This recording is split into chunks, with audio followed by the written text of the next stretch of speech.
Welcome to Service Academy News, and let's get right to this story. This is a story that you might not have seen because of the events that happened on September 10th with the assassination of Charlie Kirk.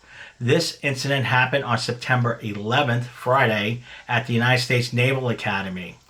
The incident involved a shooting of a current midshipman. But let's go back and see how we got there.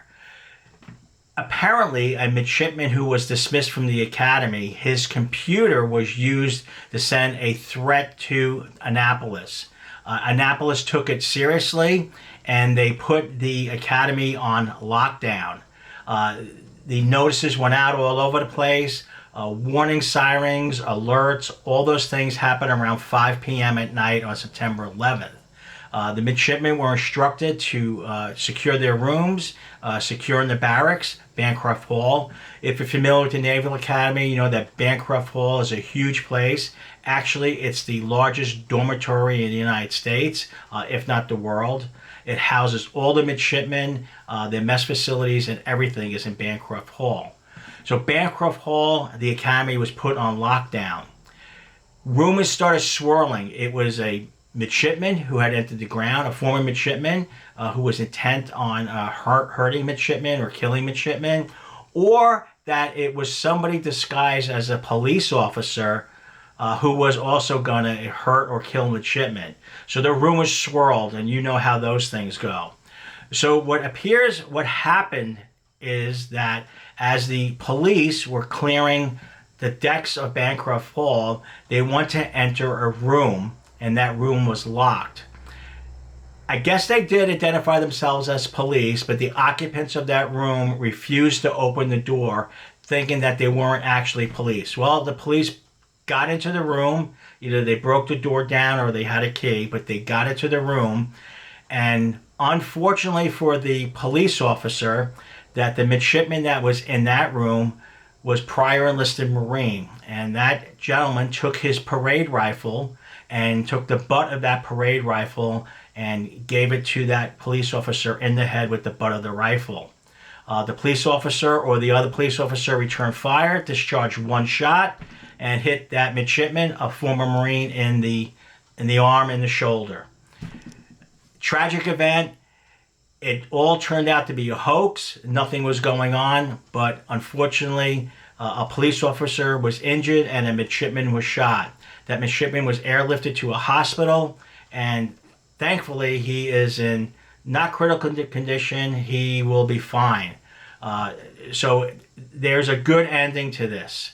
My sources tell me that the superintendent of the United States Naval Academy, Lieutenant General Borg-Schulte, went to visit the midshipman in the hospital, and supposedly he's actually very proud of the midshipman for getting out there, defending his fellow midshipmen, and for what he did.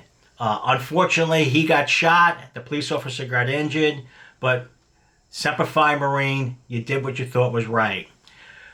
So why did this happen? Well, obviously on September 10th, we had the tragic incident with Charlie Kirk, where he was assassinated in Utah.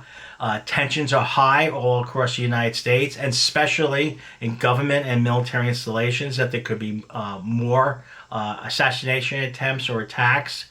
And obviously this email or whatever was sent from this former midshipman's computer spun everybody up, and they became very concerned about it. And one thing led to another. And it's very easy to see how this happened. Is it something that shouldn't have happened? I don't know. I'm sure the Naval Academy, NCIS, Maryland State Police, and Annapolis City Police are investigating what happened and what they could do better.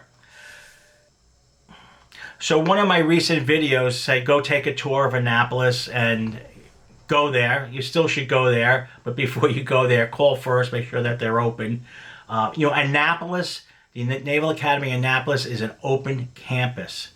Anybody can basically walk in there. If you go in, you have to go in the main gate, you have to go through a metal detector, and you have to make sure you have no weapons on you, and you need proper ID to enter the grounds of the Naval Academy.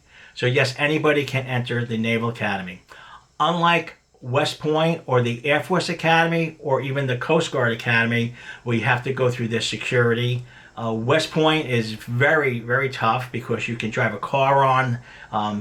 They go and they check the car out. They check underneath the car. They check in the trunk of the car, and they check everybody's ID. Thankfully, that police officer is fine, and that midshipman is recovering in the hospital and can get back to class as soon as possible. So thank you for tuning in to Service Academy News. If you get a chance, just Google this, USNA shooting, and you'll get all the articles on it, and you can read it for yourself. So thank you for watching Service Academy News, and have a good day. Bye now.